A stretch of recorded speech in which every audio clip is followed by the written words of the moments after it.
Greetings and welcome to Hexed Encountered. I'm Joe. In this video, we're going to dip back into sports. It's been a little bit since I've done a sports game, but we just picked up PLAAY at the races. Notice the pun in the title, of course, but yeah, Keith Avalone is a creative guy, so I'm not really surprised. And obviously, I knew about this coming up. I listed it as something I wanted to be notified upon release, and I picked it up. So this is brand new, and it is, as you can see, a horse racing game, which shares some DNA with my favorite of the PLAAY games, Red, White, and Blue Racing, which of course is the NASCAR game. So I wanted to kind of do a quick first look here to introduce the people who watch my channel to this game in case you're interested in picking it up. So here it is, pretty straightforward. You don't get a lot of fancy stuff with the box here. It's just a box, right? But you do get a nice long description here. I won't read it. You can pause and zoom in or go to the PLAAY.com website to check it out for yourself. If you want to read this, this is basically the text that is on the website for the game. So I am going to crack right into it and keep this moving along.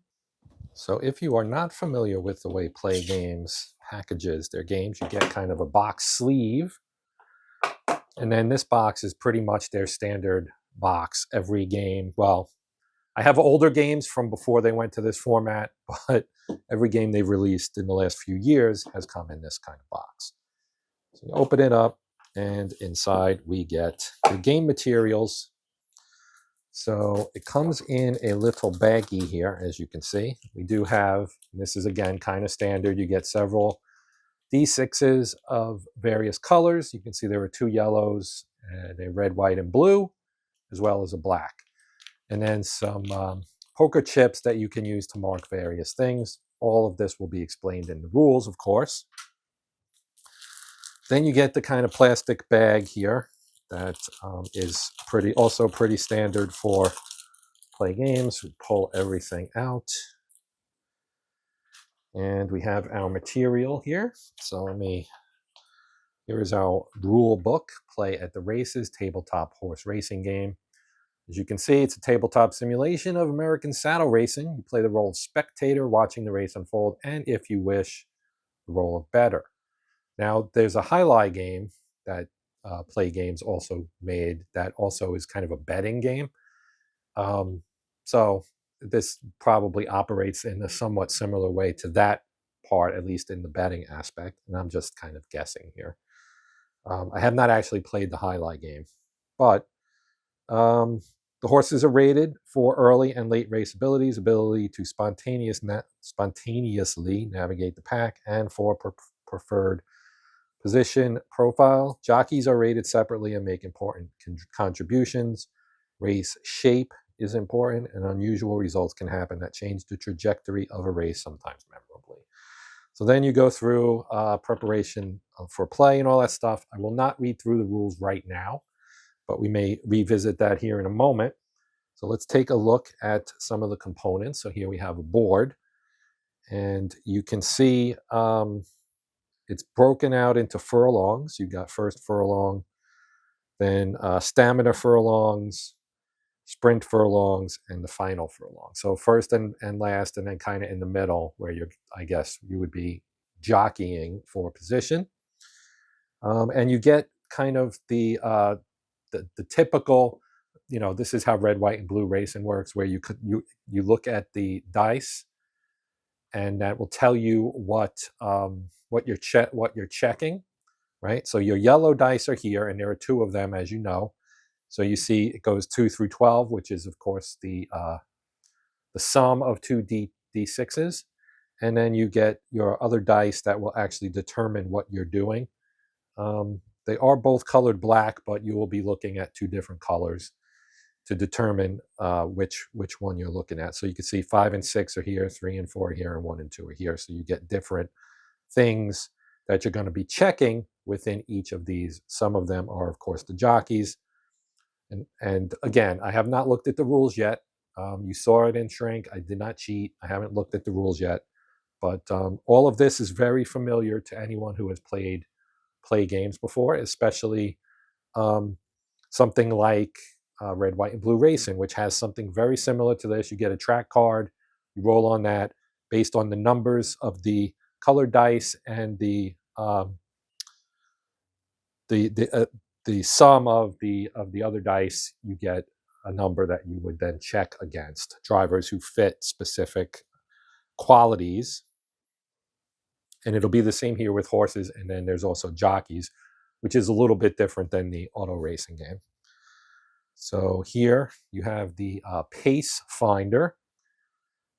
And again, I don't know what, how this all works quite yet, but I wanted to show the components at least. So we've got first furlong, and then you've got sprints in here with some question marks. And then down here, it looks like it's all stamina, right, as you get further into the race. So you're going to come out fast and sprint, and then apparently you'll, depending on the pace of the race, very fast, there'll be a lot of sprinting. And then when you go to very slow, there's only a little bit of sprinting. And then there's some question marks. On question mark furlongs, roll a die. Odd, use sprint. Furlong chart, even, use stamina. Pretty straightforward. The play games are not complicated. They're very easy to pick up and play. They're a lot of fun. They've become my favorite publisher, I guess, of sports games. I went through my phase where I was very much into replay type games, and now I have kind of evolved into wanting to do more fictional stuff.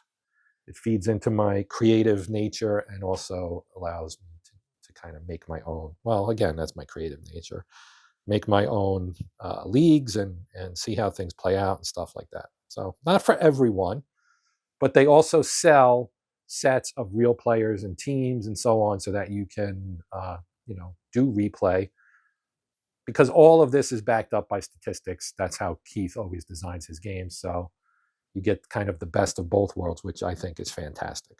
This is your, I'm sure, your positioning, and you have other positions here that I have not stretched out. So this would be the last piece on the left. So it would go on this side, kind of like this, right? And so there are places for the horses, of course, right? 12 horses. And then the places down here and what dice will activate them, probably for making moves, checking qualities and so on to see if they move up or not. You can get chips. So again, we saw the chips, right? And then you get ways that you can use those chips. So this is your game board, essentially. It's very wide, but you could probably lay it out in a different format if you wanted to. But this one would work. I would just need to widen out my shot a little bit. So now let's move on to one of the more I shouldn't really say it this way, but we do have this yet. So you have today's race's creator. You can use this chart to build your race card. Roll the 2 yellow dice and add them twice for each race, once to determine the size of the field and again to set the race length. So you have field size, unusual, I guess larger, right? If you roll a 12 on the first one, you go to this one, and then you can get a kind of either very few or more horses, and then the length of the race, and then your track conditions are down here. You again roll your 2 yellow dice, add them, and check the chart for today's conditions: fast, normal, and slow. Pretty straightforward. Here are some horses. Okay, so you've got names, right? You've got Indomitable here, right? And you can see, try to keep it steady so it's not all shaky for you here. You can see his ratings. He's got starred. This is a pretty good horse. If this is rated the way most of Keith's games are, this is a very strong horse here. It's got starred burst, starred speed, starred reflex, starred push, starred star, and strong. He has all of the qualities, which will not be true for all horses. If we come down here to Superba, you can see he does not have push and star. He has the other 4. And then you have the trophies in the auto game, the red, white, and blue racing game. The trophies are used for qualifying. So you don't really have qualifying in horse racing. So I'm sure there's something that these trophies will mark, and they go gold, bronze, and silver.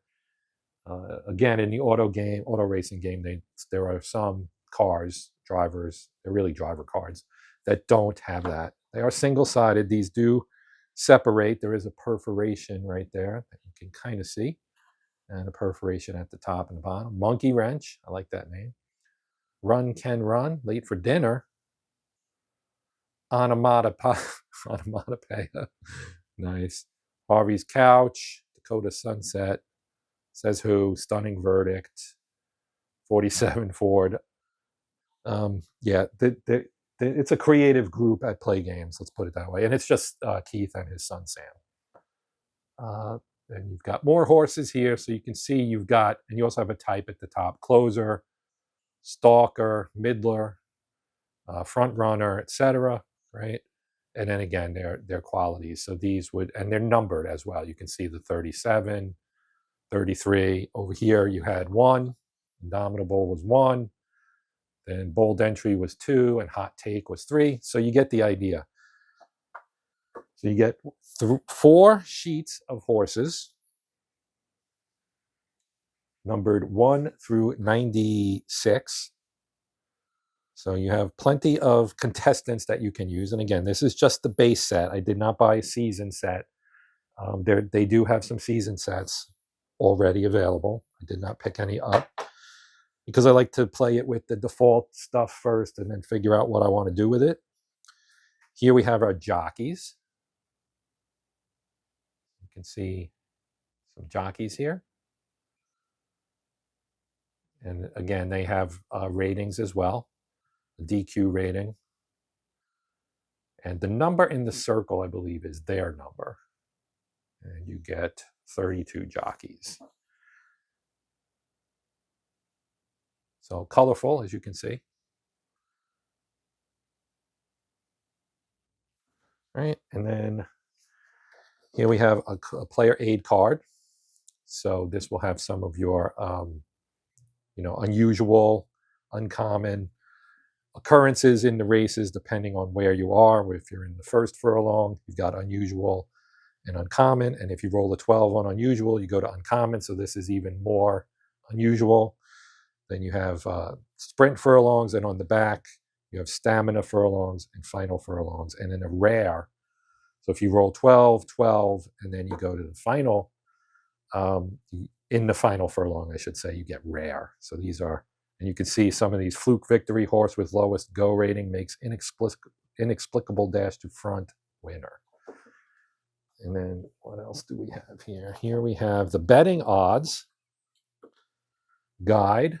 So your gate position and the odds all, right? And then you have gold, silver, bronze will affect the odds for the horse. And it goes all the way down to 13th and then lower. Anyone lower than 13th rated is a 20-1 shot.